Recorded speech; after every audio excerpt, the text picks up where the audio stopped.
우리 성도의 신앙은 믿음으로 시작하고 소망을 채워가고 또 사랑으로 완성되어지는 것이죠.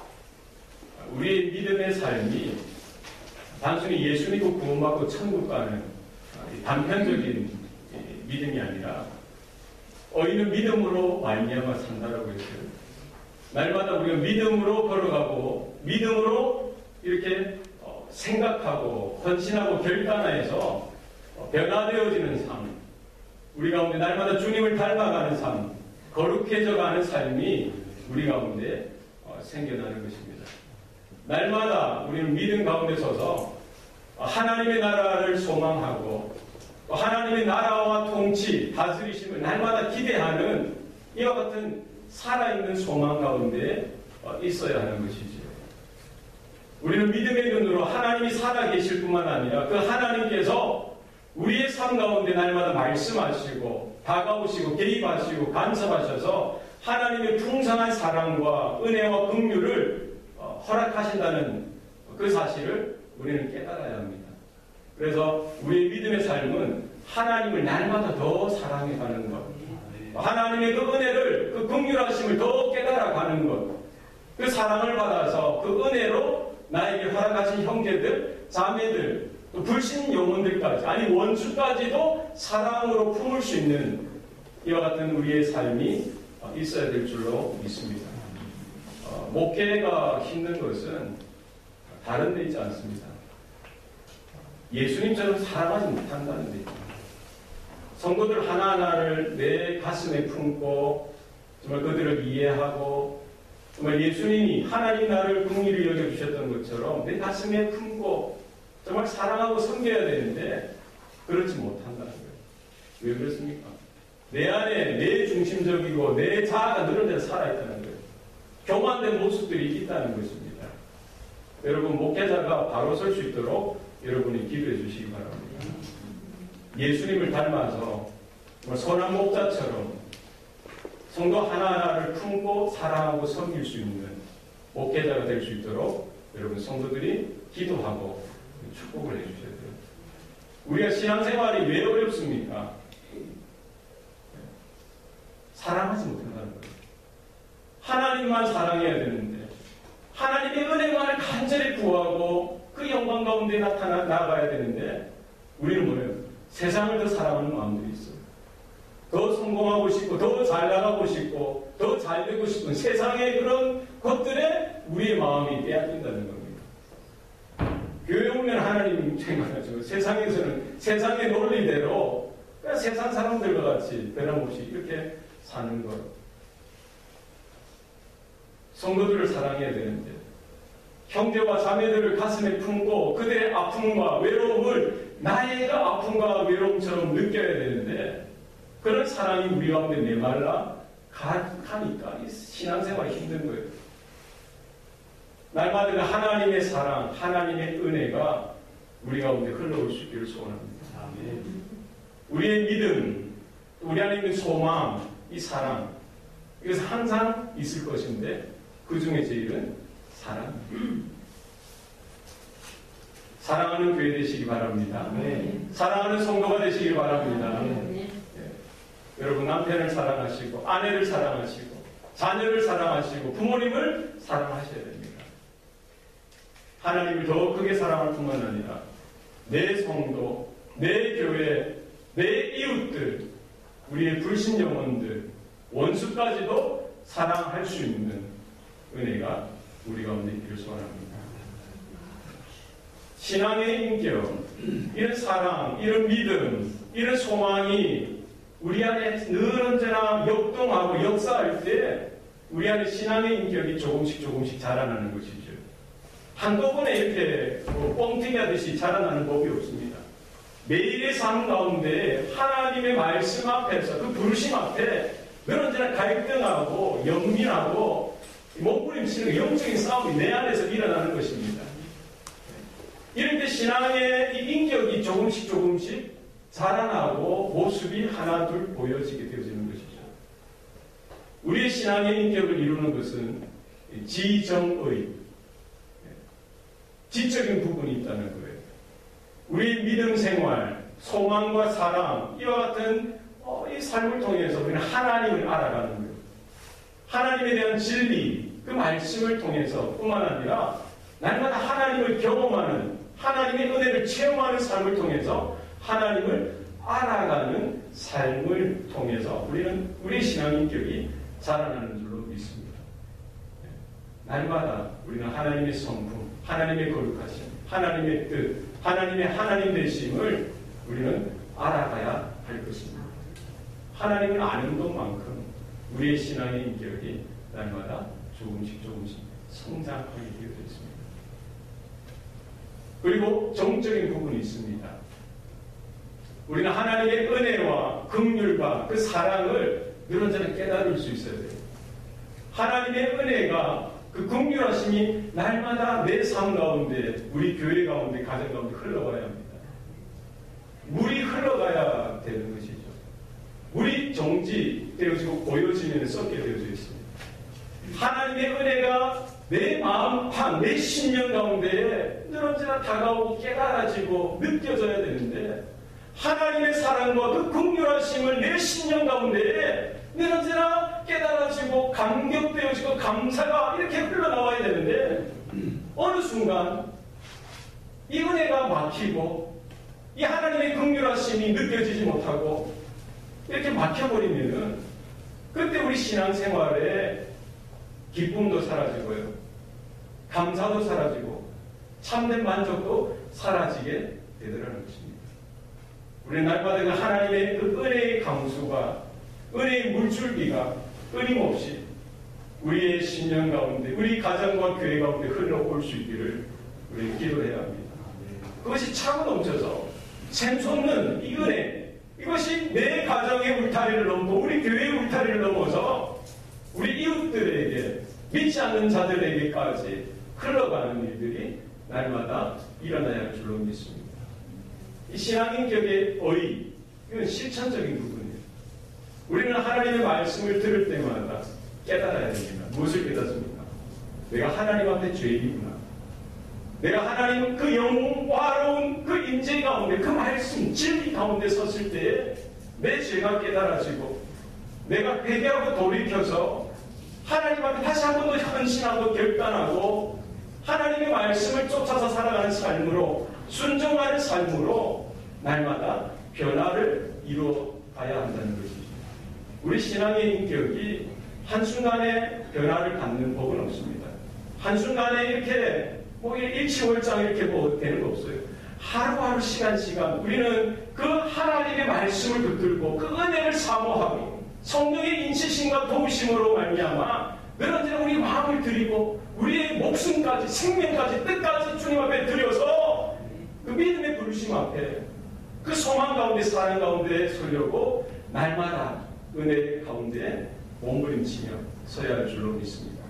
이것이 조화롭게 균형을 맞추어 있을 때에 그것을 건강한 믿음, 건강한 신앙, 그리고 그것을 가진 성도는 건강한 성도요, 건강한 교회가 되는 것입니다. 우리는 자아 중심, 내 중심, 우리 안에 죄의 쓴뿌리가 있기 때문에 내가 좋아하는 것, 내 주관적인 신앙의 삶을 살아갈 때가 많습니다. 예배하는 것도 또 여러 가지 신앙의 활동들도 마찬가지예요. 내가 중심이 되어지고 내가 주인이 되어져 살 때가 많더라는 거예요. 그러니까 왜 믿음이 믿음으로 역사 못하느냐, 왜 이 소망, 사랑, 이것이 그 이름대로 역사 못하느냐, 그건 뭐의 문제가 있는, 내 안에 죄 문제가 날마다 쓴뿌리가 있는 거예요. 그런 이게 잡초들은 대면에 또 올라오잖아요. 뿌리채를 뽑아내고 또 뿌리채 뽑아내고 걸러내야 되는데, 이런 회개의 삶, 돌이키는 이 삶이 우리 가운데 늘 언제나 부족할 때문에 균형 잡히는 신앙생활, 여기에 우리의 마음을 두고 날마다 영적으로 바로 성장하고 자라나는 일들이 우리 가운데 있기를 소원합니다. 이것이 한쪽으로 치우치는 분들이 적지 않습니다. 한쪽으로 지적인 혹은 정적인, 의지적인 한쪽으로 치우치다 보면은 그 신앙인격이 왜곡되어지고 바르지 못한 그런 방향으로 고착되어지고 그것이 이제 자기는 바른 방향이다 생각하고 그것이 바른 신앙생활이라고 생각하고 살아가는 사람들이 적지 않더라는 거예요. 자기는 하나님을 위해서 산다고 하는데 전혀 하나님과 다른 방향으로 살아가는 경우가 있더라고요. 그런 내용 오늘 본문에 남아 있습니다. 바리새인들이라. 그들은 율법을 받은 자들입니다. 평신도 성경 교사들이에요. 토라를 공부하고 구약 성경에 있는 것들을 하나하나 깨알같이 다 철저하게 지키려고 하는 자들이었어요. 어려서부터 특별한 훈련을 받아서 율법을 준수하고 그 율법을 따라서 살아가기 위해서 몸부림치는 자들이었어요. 소득의 11조를 드리는데 철저하게 드리는 겁니다. 그러니까 어떻게 보면 우리도 그 바리새인들의 신앙 습관이나 생활처럼 하지 못할 때가 있어요. 우린 그 비하면 더 못하죠, 사실. 그러니까 오늘 본문에 보면은 그들의 모습이 어떻게 나타납니까? 바리새인들이 나와서 예수를 힐난하며 그를 시험하여 하늘로부터 오는 표적을 구하거늘. 오늘 본문은 말씀하고 있습니다. 바리새인들이 지금 예수님 앞에 나와서 뭐예요? 구한다는 거예요. 우리 예배의 모습과 비슷하지 않습니까? 우리 성도들의 예배는 어떠해요? 날마다 예수님 앞에 나아가고 하나님 앞에 나아가서 하나님의 은혜를 구하고 하나님의 긍휼을 구하는 거예요. 그러니까 예배는 뭡니까? 나가서 하나님 앞에 나가서 하나님께 구하는 것. 그게 예배지 않습니까? 지금 바리새인들의 모습도 이와 유사합니다. 그러나 그 내용을 보면 판이하게 다르다는 거예요. 바리새인들은 지금 뭐하고 있어요? 예수님 앞에 나아가긴 나아갔습니다. 그러나 예수님 앞에 나가서 뭐예요? 우리는 예수님 앞에 나가서 예수님을 믿고 예수님을 신뢰하고 예수님을 의지해서 하나님의 그 은혜와 긍휼을 구하는 우리 예배가 되어져야 되는데 바리새인들은 어떻게 한 거예요? 예수님을 힐난하고 예수님을 시험하고 또 예수님 앞에 하늘로부터는 표적을 구했다는 거예요. 바리새인들은 성경에 대한 지식이 해박했어요. 장로의 유전과 그 및 자신들의 조상들의 그 전통에 자부심이 늘 있었습니다. 열심히 있었어요. 그러나 이 모든 것들이 사실은 하나님과 관계가 없고 예수님과 관계가 없었더라는 거예요. 만약에 율법을 알고 하나님의 말씀을 제대로 알았으면은 바로 자기들 앞에 서 계신 그분이 하나님의 아들이요 메시아이심을 알고 그분 앞에 나와서 긍휼을 구하고 그분 앞에 나와서 은혜를 구하고 그분을 찬양하고 예배하는 그런 모습으로 써야 되는데 그러지 못했다. 무엇이 문제였겠습니까? 그들은 자기 중심의 신앙생활을 했던 거예요. 자기 의가 드러나고 자기 성이 드러나는 것에 만족했던 것입니다.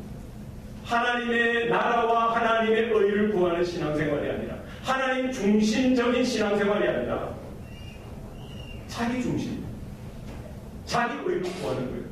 자기 선을 구하는 거예요. 내가 드러나는 것, 그것이 더 중요한 거예요. 내가 느끼고 내가 어떻게 생각하는 그것이 더 중요한 거예요. 모습은 비슷하게 나타나지만 그들은 의와 인과 신을 버렸다고 예수님이 책망하신 것처럼 정말 있어야 될 그것은 다 버리는 거예요. 형식적이고 껍질적인 그런 신앙의 틀만 붙들고 만족하며 살았던 것이죠. 그러니까 예수님 앞에 나와서 뭐라는 거예요? 예수님을 힐난했다는 거예요. 힐난이라는 단어를 우리가 평소에 잘 쓰지 않습니다. 이 성경에 나온 힐난. 힐난은 제가 사전을 찾아보니까 트집을 잡아 거북할 정도로 파고드는 것. 그것이 힐난이에요. 그러니까 상대의 꼬투리, 빈틈, 이 트집을 탁 잡아가지고 파고드는 거예요. 따지는 거예요. 비난하고 비판하는 거예요. 상대의 뭐를 막 눈에 티를 막 찾아내는 거예요. 금이 나오나. 바리새인은 자신의 의, 자신의 이런 선을 추구하고 그것으로 만족하다 보니까 자신의 그 장로의 전통, 그 율법을 준수하는 거기에 만족하다 보니까 사람들의 이런 흠이 있는지 없는지, 잘하는지 못하는지 그것을 따지는 거예요. 지금 누가 앞에 와서 또 하는 거예요? 예수님 앞에 가지고 와서 예수님을 힐난하는 거예요. 예수님의 트집을 잡고 예수님의 뭐 잘못된 것이 있는지 없는지 따지는 거예요. 그리고 시험이에요. 시험. 이 시험이라는 단어는 템프테이션. 마치 우리가 짐승을 잡을 때 덫을 놓듯이 시험은 뭡니까? 유혹하는 것이죠. 어떤 것을 이렇게 다 해가지고 넘어지도록, 그리고 그 사람을 공격하고 망하도록 하는 것. 그게 시험이죠. 성경에 보면은 사단은 비방하는 자예요. 그리고 시험하는 자라고 했어요. 시험하는 자. 아담과 하와를 누가 시험했어요? 뱀이, 사단이 하와에게 가서 시험하는데 무엇을 가지고 시험합니까? 하나님의 말씀을 가지고 시험합니다. 정말 하나님께서 동산의 모든 나무의 실과를 먹지 말라 하시더냐? 하나님의 말씀을 왜곡해서 그것을 가지고 하와를 공격하고 아담을 공격했던 거예요. 사단은 시험하는 거예요. 동방의 여인이었던 욥을 누가 시험합니까? 사단이 시험합니다. 하나님 앞에 고소하는 겁니다. 또 욥이 하나님이 축복해 주셨기 때문에 저렇게 예배드리는 척, 저렇게 믿음 생활하는 거지, 하나님이 저에게 주신 모든 축복을 앗아가면은 하나님이 버릴 거라고, 모른다고 할 거라고 하나님 앞에 고소하고 욥을 시험하는 것이죠. 그의 재산과 그의 건강과 그의 자녀들을 다 앗아갈 그 시험을, 혹독한 시험 후에 그를 망하게 하기 위해서 사단이 그렇게 하는 거예요. 예수님께서 공생애를 시작하시기 전에 40일 동안 금식하시고 성령의 인도하심을 따라 광야로 가시는데, 그 광야에서 사단이 예수님에게 나와서 시험을 하는데 몇 번 시험합니까? 3번을 시험합니다. 네가 하나님의 아들이거든. 이 조건입니다. 네가 하나님의 아들이지 않느냐? 네가 정말 메시아가 맞느냐? 그럼 이걸 해보라는 거예요. 돌을 떡덩이가 되게 해보라는 거예요.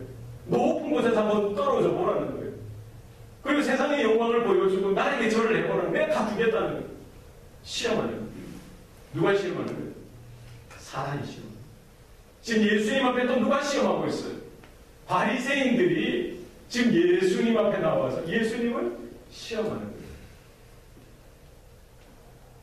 그들은 아마 율법의 그 내용을 가지고 예수님 앞에 나왔겠죠.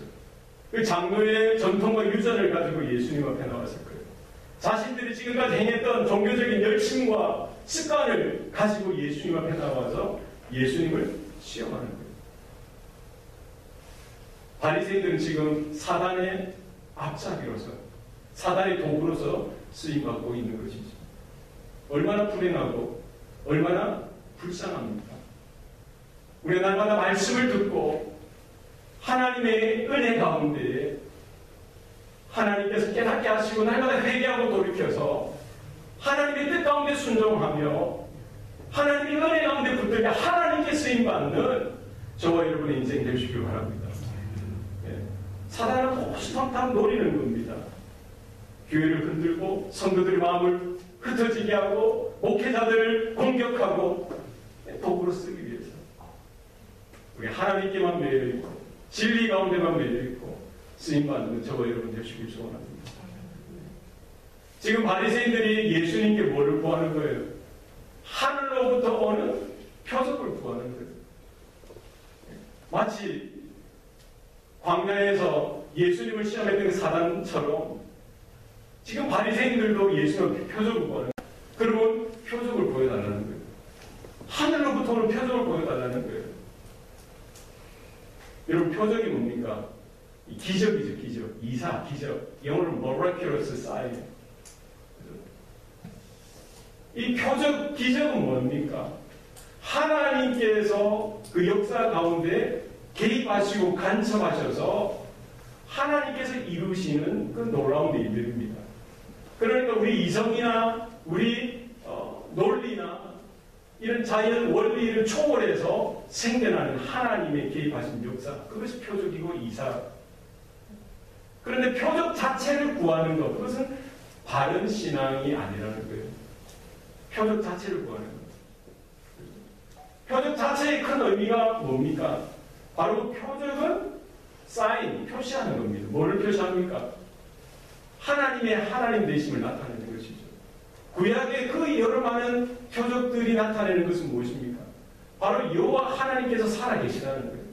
하나님이 그 이스라엘의 주인 되시고 지금도 주관자 되신다는 사실을 표적들을 통해서 나타내 보여주신다는 겁니다. 그것을 바라봐야지요. 신약의 예수님을 통해서 이루신 여러 표적들은 뭡니까? 바로 예수님이 메시아 되신다는 그 사실을 바라보라는 겁니다. 표적은 누구를 가리고 예수님을 가리고 있는 거예요. 사도들이 행했던 그 크고 작은 표적들은 뭡니까? 그들이 증거하고 있는 그 예수 그리스도 십자가의 복음이 바른 진리된다는 사실을 확증하는 것입니다.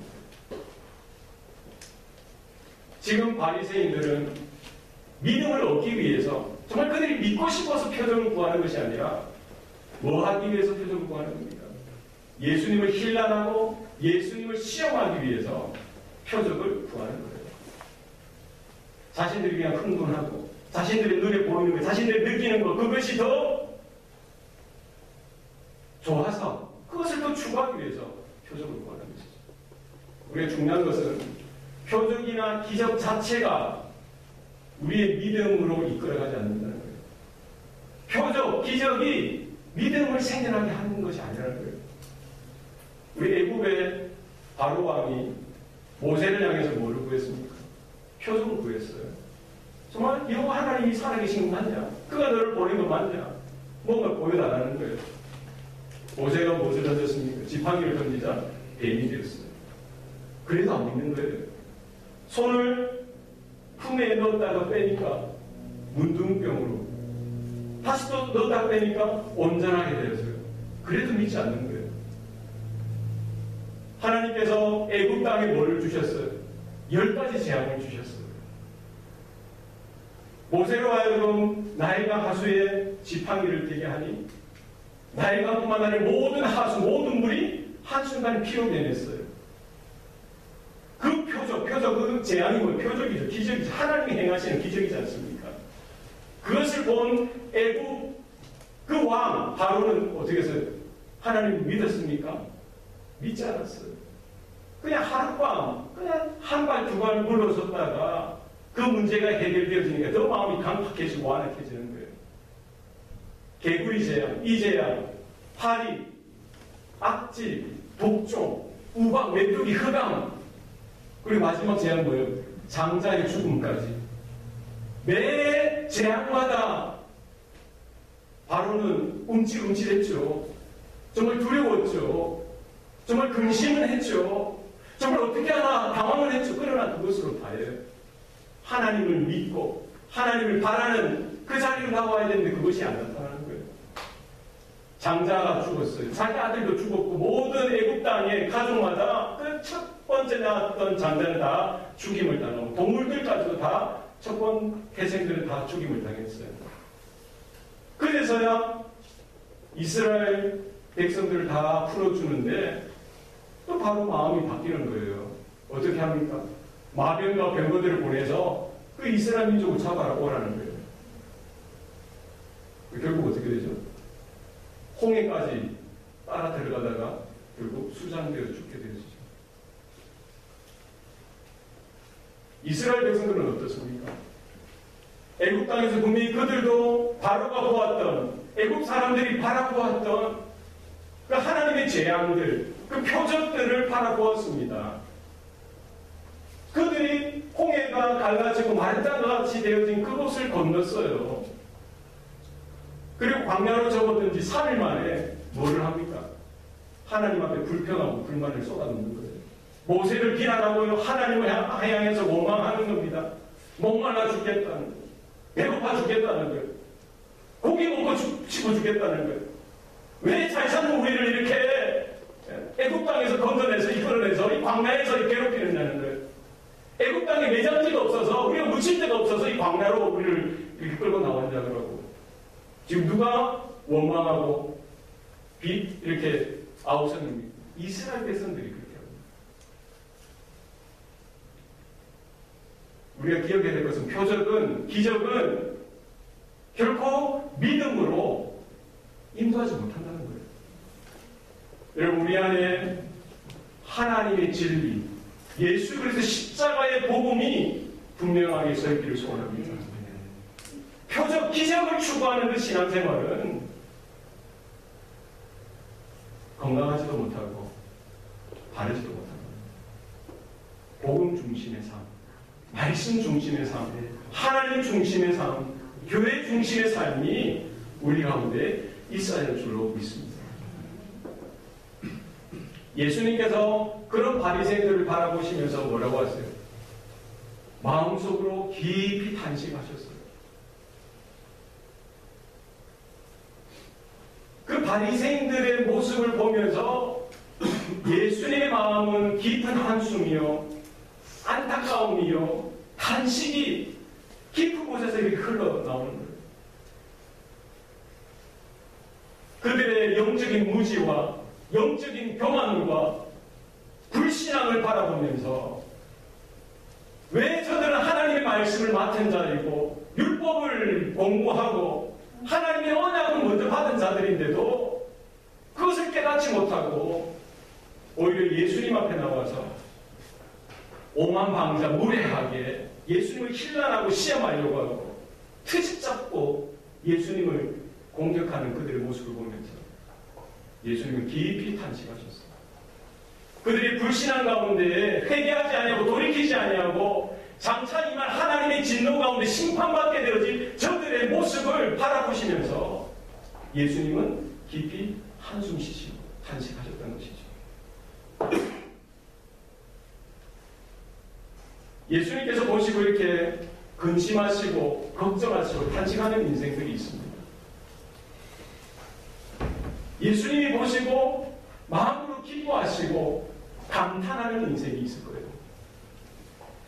저와 여러분의 신앙의 모습은 과연 어떠합니까? 저와 여러분의 신앙의 모습은 과연 어떠해지기를 원하십니까? 예수님이 분명히 이렇게 보실 텐데 아이고 저거 어떡하나, 아이고 저거 어떡하나 한숨 쉬시고 한탄하시고 탄식하시는 인생이 아니라 주님이 우리의 삶의 모습을 보시고 우리의 마음의 중심을 보시고 오히려 주님이 기뻐하시고 감탄하시는 감격하시는 그런 인생 될 수 있기를 소원합니다. 예수님께서 그 바리새인들 그들이 하늘로부터 표적을 구하는 그들에게 주님은 뭐라고 말씀하십니까? 어찌하여 이 세대가 표적을 구하느냐? 내가 진실로 너희에게 이르노니 이 세대에 표적을 주지 아니하리라. 지금 예수님께서 그들에게 말씀하시는 게 뭐예요? 어찌하여 이 세대가 표적을 구하느냐? 이 어찌하여라는 말은 강조의 강조. 바리새인들의 그 모습을 보면서 말도 안 되는 그런 떼지 않습니까? 뭐랍니까? 뭐라죠? 떼쓰는 거.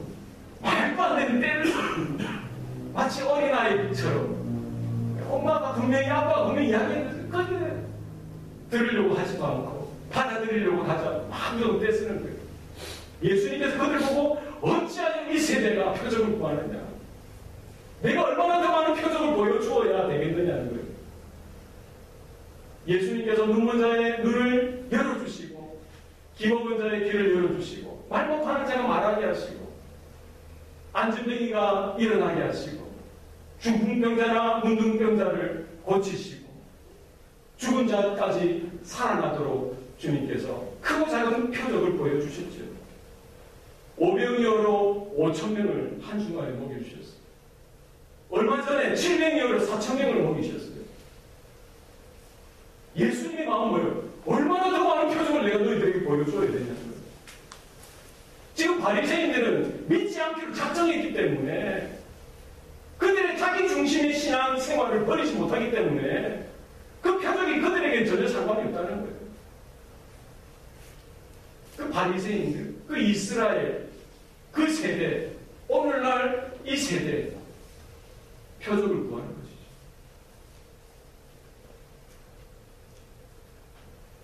성경에서 가장 큰 표적이 뭐냐? 뭐가 가장 큰 표적이겠어요? 예수님이 가장 큰 표적이죠. 누가복음 2장에 보면은 천사들이 저 들녘에서 밤에 한밤중에 양치는 목동들에게, 목자들에게 나타나셔서 다윗의 자손, 이 땅의 구원자 되신 아기 예수가 탄생하실 것에 대해서 계시해 주면서 너희들은 어서 가서 봐라. 강보에 쌓여 구유에 누인 아기를 보리니 이는 너희에게 표적이 되리라. 누가 표적이라는 거예요? 하나님의 아들 되신 예수님께서 이 땅에 성육신하셔서 오셨던 이 사건, 바로 그 예수님이 표적이라는 거예요. 예수님께서 30년의 사적인 생애를 보내시고 3년의 공생애를 보내시면서 지난 2년간 그 동네마다 마을마다 유대와 사마리아와 그 이방의 도시들까지 돌아다니시면서 예수님께서 행하셨던 그 말씀을 증거하시고 기적들을 나타내 보여주셨던 바로 그 예수님 자체가 그들에게 분명한 표적인데, 정말 말씀을 하나라도 깨달았다면 예수님이 하나님의 아들이신 것을 바라보고 자신들이 그 앞에 얼마나 큰 죄인인 것을 깨닫고 앞에 엎드리고 그분을 경배할 수 있어야 되는데 그들은 표적을 구하는 거예요. 바로 그 예수님께서 십자가에 달려 죽으시고 3일 만에 부활하시는 것, 그리고 승천하셔서 하나님 우편에 앉아 계시는 것, 바로 우리에게 분명한 표적으로 주님께서 하나님께서 보여주신 줄로 믿습니다. 표적을 구하는 신앙생활, 이것은 잘못되었습니다. 이미 우리는 주님께서, 하나님께서 우리에게 분명한 표적을 보여주신 줄로 믿습니다. 사도 바울이 뭐라고 이야기합니까? 유대인들은 표적을 구하고 헬라인들은 지혜를 구하나 나는 너희들에게 예수 그리스도의 십자가의 그 죽으심을, 그것만을 내가 너희들에게 전해준다는 거예요. 우리의 신앙, 우리의 믿음의 중심에 뭐가 있어야 됩니까? 예수 그리스도 십자가. 예수 그리스도 십자가의 복음만이 우리 가운데 분명히 있기를 소원합니다. 바리새인들이 넘어졌던 것, 그리고 오고 오는 여러 세대 가운데 신앙생활하는 많은 사람들 중에서 넘어졌던 그 자리가 뭐예요? 자기 중심의 신앙생활이라는 거예요. 내 자, 내 의를 구하는 신앙생활이라는 거예요. 우리는 날마다 자기를 부인하고 내 십자가를 지고 주님을 쫓아야 할 줄로 믿습니다. 내 의나 내 손을 구하는 신앙이 아니라 하나님의 영광을 구하고 하나님의 나라, 하나님의 의를 구하는, 하나님의 은혜와 하나님의 긍휼을 구하는 우리 신앙의 삶이 될 수 있기를 소원합니다. 표적이나 어떤 기적 이런 것을 막 구하는 것이 아니라 우리 안에 분명한 진리 대신 그 예수님을 붙들며 십자가의 죽으심과 3일 만에 부활하셨던 그 복음을 우리 가슴 가운데 우리가 품을 수 있어야 합니다. 광야 이스라엘 가운데 하나님께서는 하나님의 그 언약을 두 돌판에 새겨서 그들에게 주셨습니다. 그러나 신약시대 때는 우리는 예수 그리스도를 믿는 믿음 가운데 성령께서 우리의 각 심령 가운데, 마음의 신비 가운데 하나님의 진리를, 하나님의 생명의 복음의 말씀을 새겨주시는 줄 믿습니다.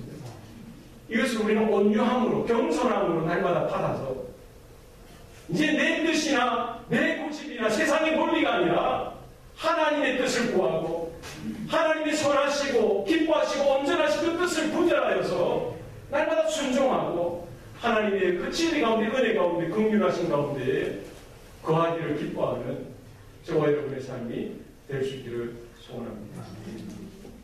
주님 오실 때까지 우리의 믿음, 우리의 소망, 우리의 사랑, 이것이 변함없이 있을 것인데 우리 모든 가정, 우리 모든 교회, 우리 모든 성도들 다 덮을 수 있는 것, 바로 사랑인 줄 믿습니다.